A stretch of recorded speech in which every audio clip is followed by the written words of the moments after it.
Setembro já chegou. O Mapim acaba de lançar um plano de financiamento irresistível. Você compra tudo o que quiser, leva na hora e só começa a pagar em setembro.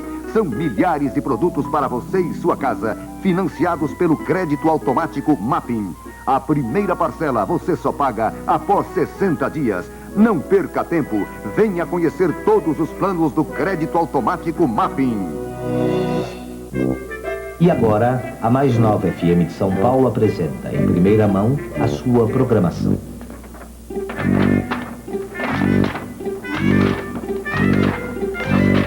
Que programa!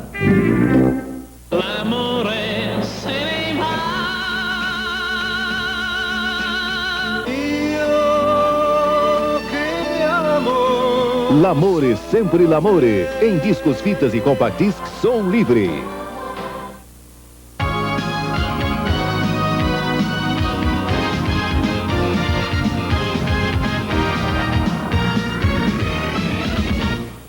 Seis dias de angústia e expectativa em Brasília. A família do empresário Wagner Canhedo Filho, sequestrado na quarta-feira passada, ainda espera um novo contato com os sequestradores.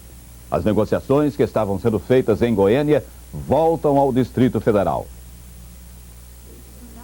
O silêncio dos sequestradores aumentou hoje a tensão da família Canhedo. O pai do empresário sequestrado voltou a Brasília depois de ter ficado 24 horas em Goiânia, esperando em vão por um sinal de vida do filho dele. A última prova confirmada de que Wagner Canhedo Filho estava vivo veio através de um bilhete escrito por ele sexta-feira passada. O bilhete escrito à máquina que a família Canhedo recebeu ontem à tarde tinha apenas uma rubrica feita à caneta, que pode ou não ser do empresário sequestrado. Para ter certeza, a família Canhedo mandou o bilhete para a perícia técnica, mas o resultado dos exames ainda não foi revelado. O advogado da família, Ovídio Martins, que participa das negociações para a libertação de Wagner Canhedo Filho, permanece em Goiânia. Ele também passou o dia à espera de um novo contato com os sequestradores. O senhor já recebeu algum telefonema, já teve algum contato com esses sequestradores hoje à tarde? Não. Telefonemas existem muitos, mas todos eles de aproveitadores que não param de ligar para o escritório com conversas as mais estapafúrdias possíveis, mas nenhuma com nenhum fundo de verdade. O repórter Marcos Lozecan dá ao vivo de Brasília outras informações sobre o sequestro do filho do presidente da VASP.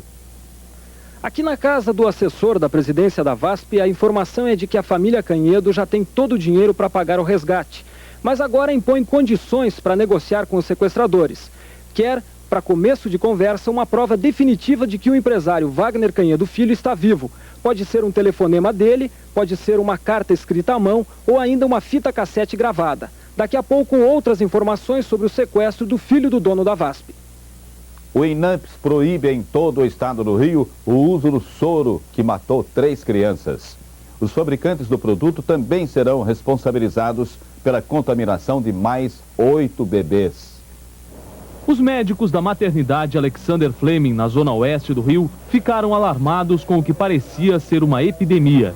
Em junho, 11 crianças recém-nascidas foram atacadas pela mesma doença infecciosa que nunca tinha aparecido no hospital. Elas iam ficando fracas e em poucos dias, 3 morreram de infecção generalizada. 4 se recuperaram e outras 4 ainda estão internadas. Há 15 dias, o hospital encomendou um laboratório análises em todos os equipamentos e materiais usados com os recém-nascidos para tentar encontrar as causas da infecção. O laboratório encontrou 2 tipos de bactéria nas 3 marcas de soro que o hospital tinha em estoque. As mesmas bactérias foram encontradas em todos os exames de sangue das crianças que tinham ficado doentes. Os resultados saíram na sexta-feira. Em seguida, a Coordenadoria Regional do INAMPS mandou interditar todo o estoque. Os 150 litros de soro estão isolados numa sala do hospital. Hoje, o uso do soro dos 3 laboratórios foi proibido em todo o estado. O primeiro laudo confirmou a contaminação. A Coordenadoria do INAMPS mandou fazer uma última análise, mas já está tomando providências. O INAMPS já acionou a Secretaria Nacional de Vigilância Sanitária para que esses laboratórios sejam responsabilizados. Lucinéia Leiroz, ainda em estado de choque, não se conforma com o que aconteceu com a filha. A menina Laís nasceu forte e saudável e morreu 4 dias depois. Falar o quê? Eu perdi minha filha, que eu não tenho ela, que diante dos médicos que estudaram, em vez de me ajudar, entendeu? Vim erguer ela. Foi coisa distante, se você visse como ela nasceu bonita. O Ministério da Saúde enviou um comunicado às secretarias estaduais de saúde determinando a suspensão imediata do consumo do soro nos hospitais e a interdição dos estoques. O uso deste soro vai ficar suspenso até o resultado da análise que está sendo feita pela Fundação Oswaldo Cruz. A Justiça do Rio divulga o relatório final sobre a investigação das fraudes contra o INSS. Mais de 100 bilhões de cruzeiros foram roubados nos últimos 2 anos pela máfia da Previdência. A Justiça investigou 27 varas de acidente de trabalho no interior do estado e descobriu fraudes contra a Previdência em 9 municípios. O relatório final ficou pronto hoje e diz como a fraude foi feita, dá os nomes de todos os acusados e vai servir como peça de acusação em todos os processos. O relatório da Justiça diz que houve fraude em 9 municípios do interior do estado. O prejuízo da Previdência passou dos 100 bilhões de cruzeiros, apenas num período de 2 anos que foi investigado, de 89 até o início desse ano. 131 pessoas são acusadas pela Justiça de participar da fraude. São 62 advogados, 19 médicos peritos, 7 procuradores do INSS, 40 funcionários da Justiça e 3 juízes. Todos eles serão processados pela fraude. O relatório da Justiça diz ainda que o próprio INSS é o maior incentivador da indústria da fraude. O que eu acho importante nisso tudo é que essa matéria toda vem sendo apurada exatamente por iniciativa do Judiciário, que não se omitiu no cumprimento do seu dever e colocou como suspeitas pessoas de todas as categorias. A Justiça do Rio vai interromper o recesso nesta quarta-feira para julgar o pedido de prisão preventiva de 20 pessoas acusadas de pertencerem à máfia da Previdência. A Universidade de Campinas confirmou hoje a identificação de 3 das ossadas encontradas em setembro do ano passado num cemitério clandestino de Perus, na Grande São Paulo. Elas pertenciam a presos políticos que estavam desaparecidos. Foi o médico legista Fortunato Badam Palhares quem apresentou os primeiros resultados de 6 meses de pesquisas com as ossadas. Os pesquisadores, com base em informações e fotos fornecidas pelas famílias, utilizaram a técnica de sobreposição de imagens e identificaram 3 desaparecidos políticos. Sônia Maria Moraes Angel Jones e o marido Antônio Carlos Bicalho Lana, militantes da Ação Libertadora Nacional, torturados e mortos em 73.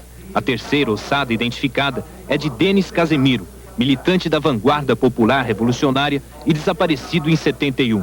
Das 1.049 ossadas recolhidas no cemitério de Perus, em São Paulo, a Unicamp examinou até agora 268. Entre elas estavam as ossadas dos 3 presos políticos que foram identificados.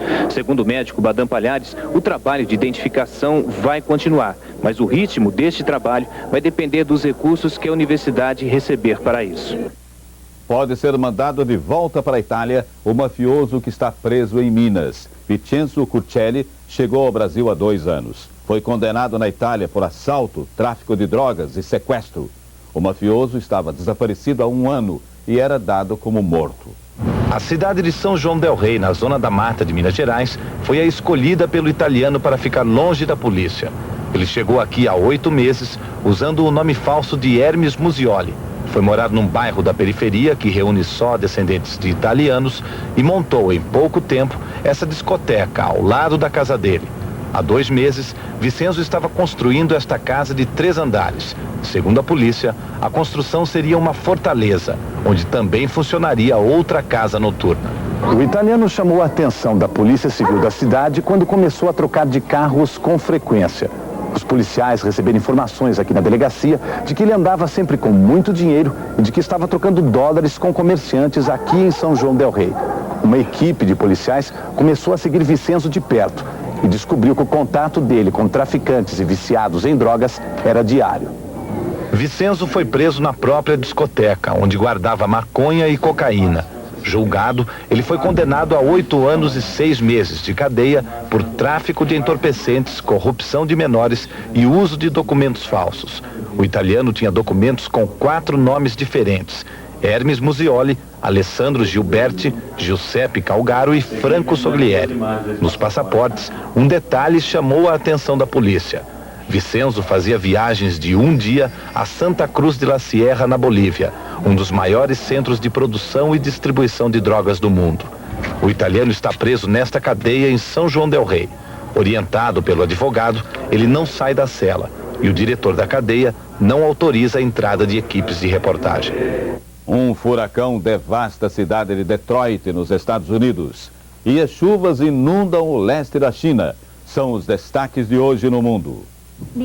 Os temporais que começaram no final da primavera já mataram mais de 600 pessoas na China.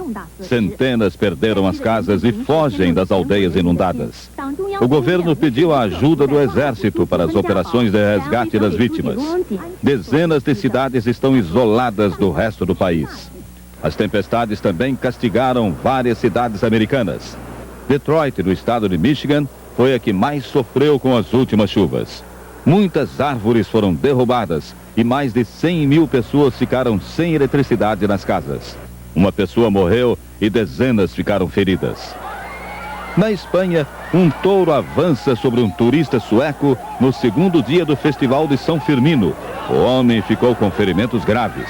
A corrida de hoje pelas ruas de Pamplona terminou em confusão e já sobe para 30 o número de feridos desde que começou o festival. A seguir, o aumento para os funcionários públicos. E a licença de 8 mil funcionários da Embraer.